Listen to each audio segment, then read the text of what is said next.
It feels very, very weird. Yes, it does. This is the Mr.Nobody podcast. Can we play now? Sure.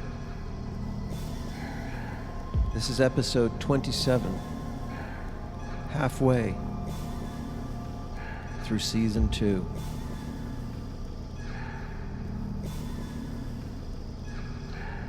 I wanted to share a conversation I had. What else did your mom tell you never to do? Never just wine. Wine? Licorice. Are you allowed to do licorice? Licorice? You mean liquor? Licorice. Licorice is just candy. Mm-hmm. It's not gonna kill you. I don't think, unless you choke on it. Yeah, probably. Wait, what kind of picture is with your son? Of my son? When did he die? Which year? My son died 2 years before your dad died. 2 years. Do you know how long 2 years is? You're little, you probably don't know. 2017. Yeah, he died in 2017. I miss him a lot. Do you miss your dad? Mm-hmm. Yeah. My dad died on 2019.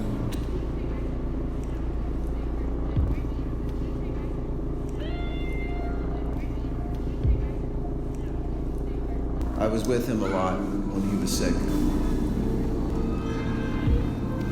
Is he your friend? Yes.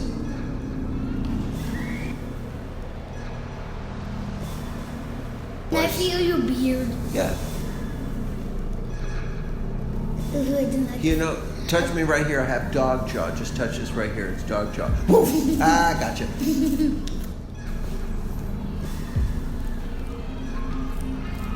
How are you feeling about your dad? What is that sad? Yeah. You were crying too. I guess I was. Yeah. I wasn't, because grown up. I'm not a grown up, so that I don't cry about.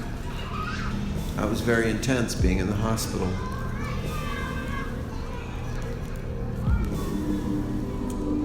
I did feel that your dad was at peace when it was over, though.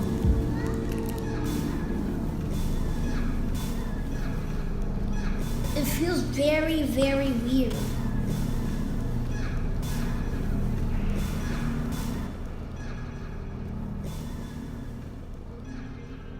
Can we play now? Yeah, you could play now. No, so we can play monsters. You want me to be a monster? No, you be the monster. I am a monster. 10, 9, 8, 7, Ah. 6, 5, 4, 3. I've had it. You be the monster. You be the monster. I will not the pole. Good luck.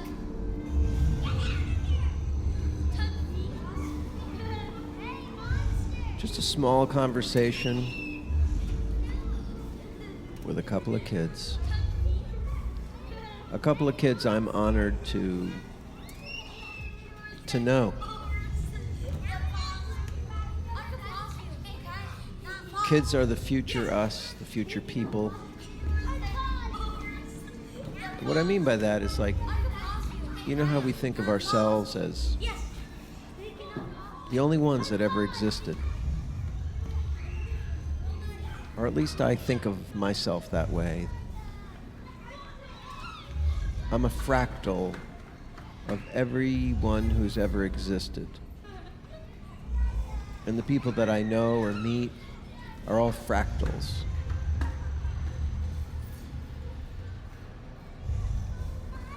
Pieces of one master crystal. And that we've always been here.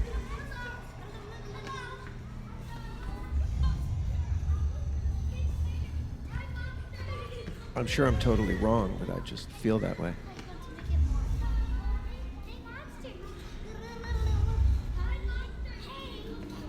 But the kids are they're the next ones that get a crack at it. I get a crack at it.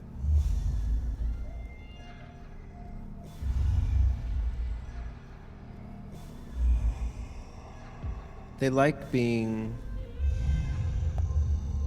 pursued like I'm a monster. They like being hunted. It thrills them to feel that they're surviving. That they're surviving. Like when I catch them and I pop the brains out of their heads or give them an electric shock with my fingertips or throw them over a fence, of course, all metaphorically. They squeal with glee. They squeal with glee. Most of the time, they seem thrilled to be able to survive. That monsters exist, but they can outsmart them. They can strategize. And they also like to get close to the edge. If the monster is too far away, they don't feel the danger. They don't feel the danger the way they want to. They want to feel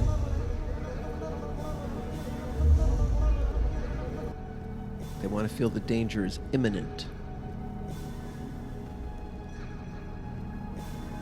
Naturally we're playing. Naturally we're playing.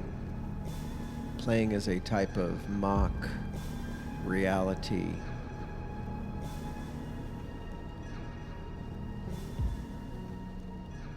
Unless it's more than that.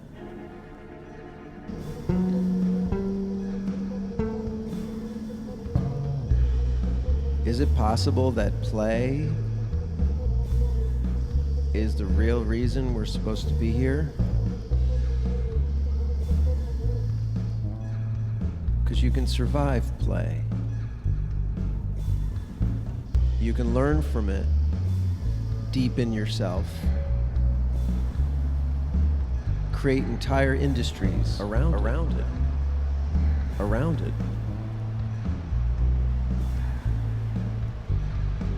Like playing the guitar.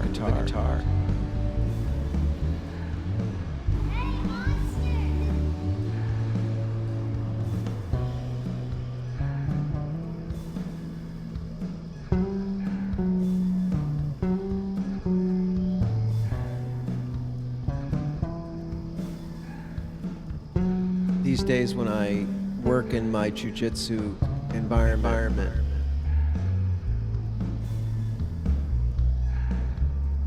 I'm working with people that haven't really ever done it before.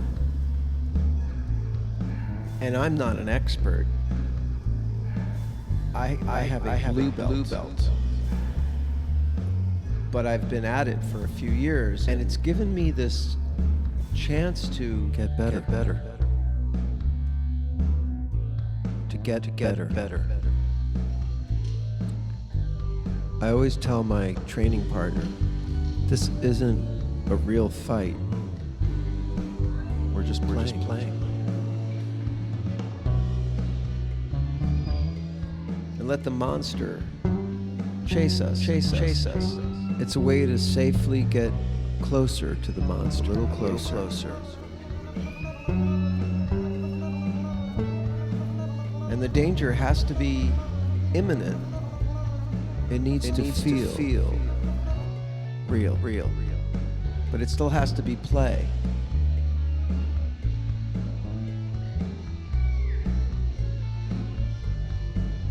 I'm so grateful for that. I don't think I could have survived my son's death without jiu-jitsu. My teachers are so beautiful. I don't think I could have survived emotionally. There's something about grappling, I suppose.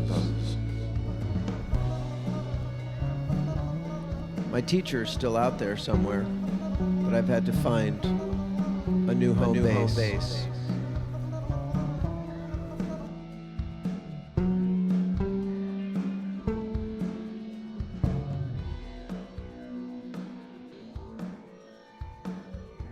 Let's play. Let's play.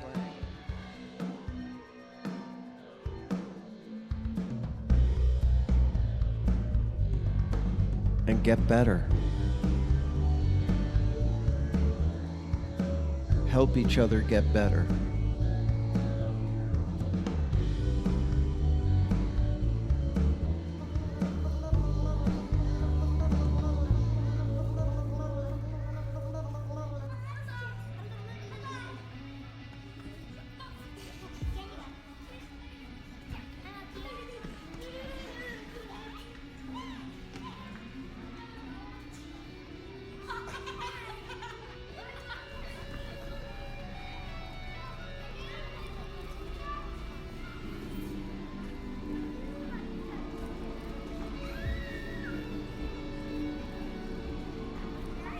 It feels very, very weird.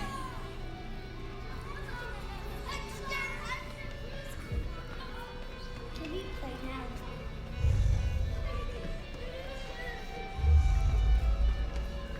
You be the monster.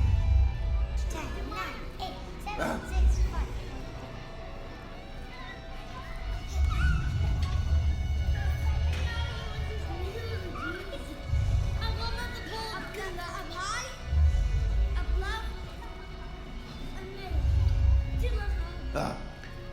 I'm so grateful to have this experience with these kids. It's like I'm borrowing them. And it's reminding me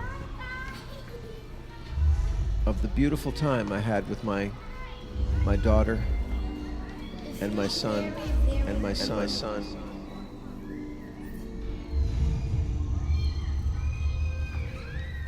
And since they lost their father, there's this father-shaped hole. There's a space, a void.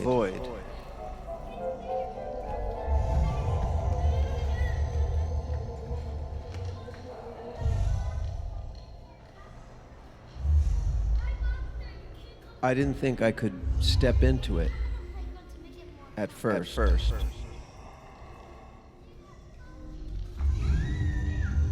But now I know I can.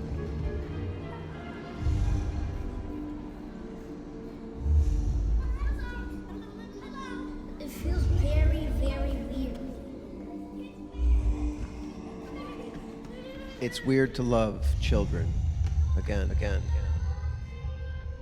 Can we play now? Because you have to know them. They have to know you. They have to trust. Feel safe. And I always ask them, like, tell me about you. Tell me about you. Who's your best friend? What's happened recently that is on your mind? Is on your mind.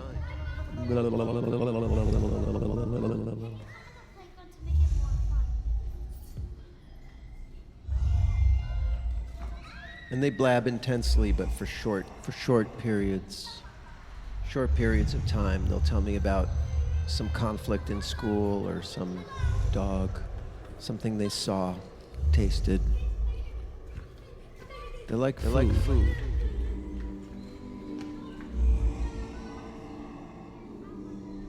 And what they have to say is important to me. It's actually important to the universe. Whether or not I heard it or not, it's important to the universe. Because it's going to create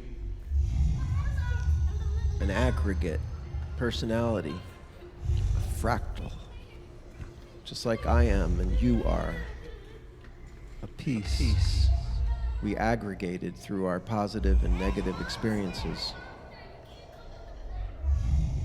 We made decisions about ourselves. We made choices. People died in our lives. We died. These kids lost their father. And I know they don't get to talk about it a lot. They don't get to talk about it. So I showed them a picture of my son. Here he is.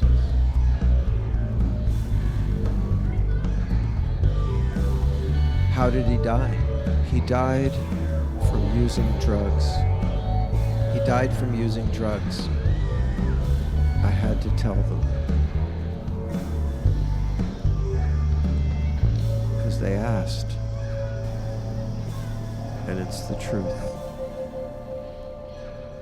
That doesn't really tell them who he was. How beautiful. It just tells them that's why he isn't anymore. It feels very, very weird. Tell me about it. I think they know that their father drank himself to death. Can we play now? Because they mentioned it. They allude. But they're busy playing. They don't think about breathing. Exploring life. They like to climb on rocks.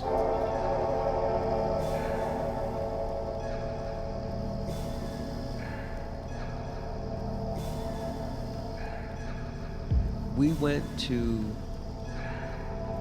4 playgrounds the other day. Bought popsicles.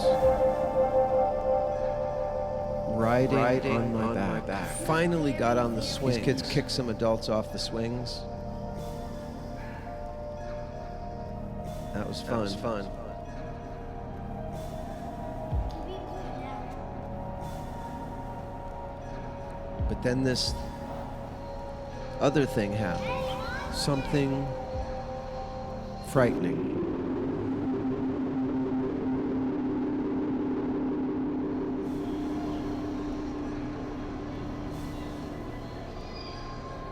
I took them over to the reservoir. The very same reservoir that I ran around with my own son. With my own son.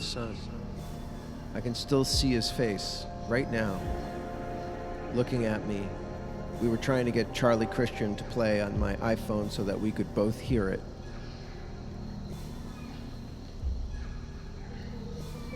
We managed at the very end. Charlie Christian also died.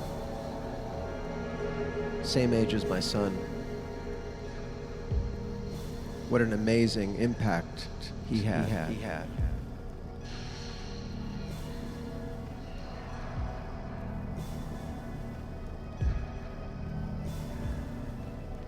But anyway, we went to the reservoir, saw some ducks. I had a hoodie on. And then as we were walking away, I had a hoodie on, which obstructed some of my peripheral vision. And I knew the little boy was next to me, and I just assumed the little girl was right next to me, right behind him, because that's how it always was. Was right next to me. That's how it always is. You know, she's right there. I have their hands, but I don't try to control their peregrinations. I like them to be able to run around, but close. But what ran through my mind is that I'm going to walk, and I know she's here, and I had to get them home. I had to get them home.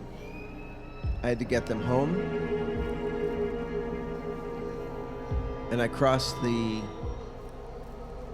promenade. Is that a word? And I looked at the boy, and then I looked at the girl, and she was gone.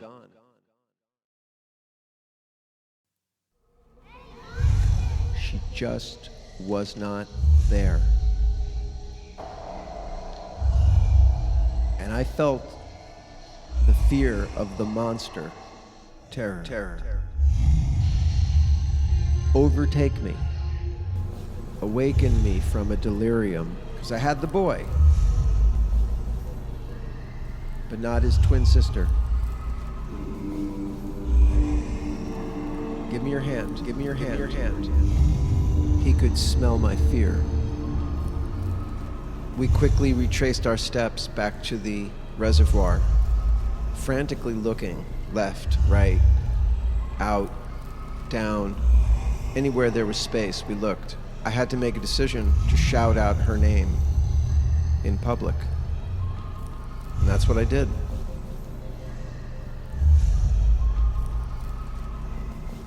A strong yell. I was afraid. Because I know what people are really like. Some people, they are monsters. They're evil. Some people are evil. They're predators. They just use other people as food, devices, objects. And knowing what humans are like, what we're all like, I used all my instincts. I came alive. How far could she have gotten? It feels very, very weird. Yeah, it was very weird. How far could she have gone? What direction would she have gone? She's not by the water. She's not on the path. Not now. She's got to be that way. She's got to be that way. That's the only way. And I look, and 100 feet away, which is way too far, is the little girl talking to a couple of people who used to be children. And I hustled down to her, and I heard them say to her, "What's your name?" They already knew her name. And they said her name. They were kind. And she was looking around like a little lost creature for me and her brother. Now I'm responsible for that little girl. If I'm out on a play date, she said she started following this couple because the man looked like me. I ran up to her, scooped her up in my arms, and I said thank you to the couple because I knew they were fucking cool. They were like, little girl on her own, this isn't right. And maybe she was out of my sights for 2 minutes, but that is 2 minutes too long of terror, of reality. It's not a game. We're not playing. This was a little bit of a nightmare. 3 playgrounds and a swing set. And then I couldn't find her. You'd be the monster. Where did you go? She said she wanted water from a water fountain, which is what we were doing over by the reservoir. Using the water fountain. But she decided to go a different way. And sometimes she does go off. Hey, monster! It's part of her personality.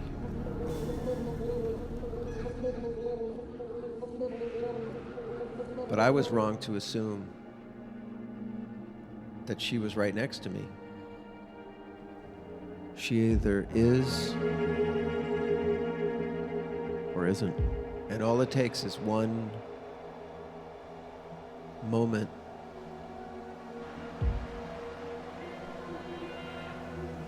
of assuming the wrong thing.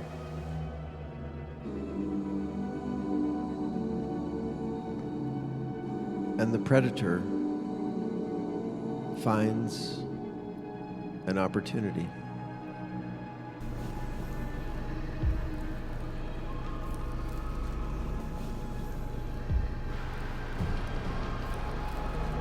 A few minutes later, I would have that conversation.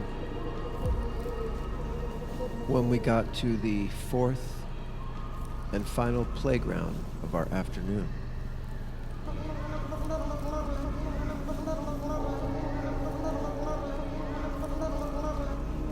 A couple of days before their father died, he was incapacitated, a prisoner in his body, and the only thing that worked was one eye. And he woke up from his fentanyl delirium and saw us all there saying goodbye to him. And he started heaving. His body could barely move because it was not moving anymore. And this huge tear gathered in his eye. And he had been in denial. But he fucking knew right there that this was no longer a game. We were no longer playing. And I put my hand on his heart and I said, I swear to you, I will take care of your children.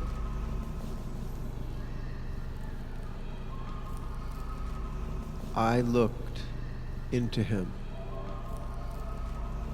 like I have never looked into anyone.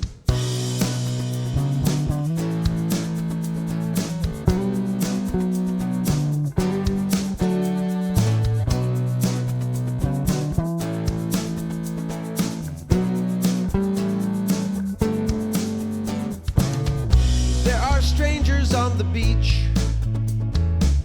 Something interrupts your private world. Your best stones are out of reach. You hear your mana crying, you hear your mana crying. Something distant in the sky. You hear voices say what's lost is found.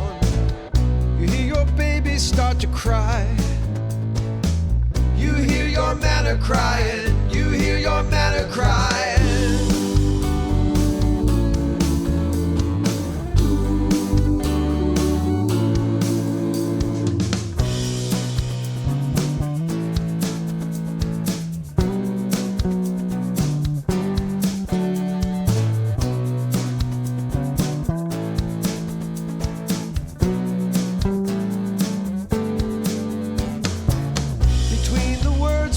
Say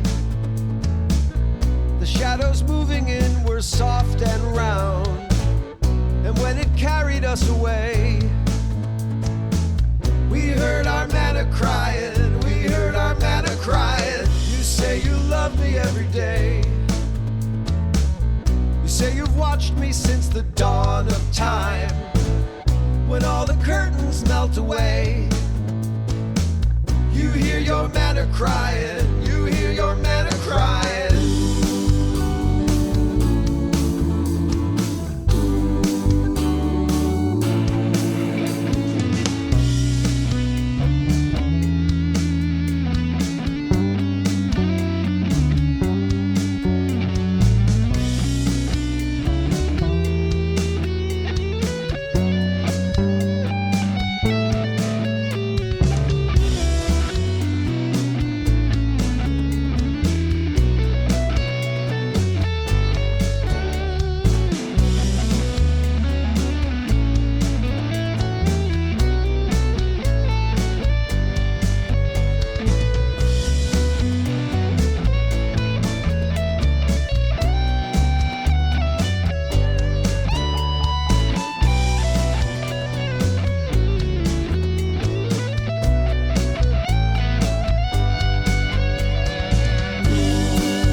Mr. Nobody, out.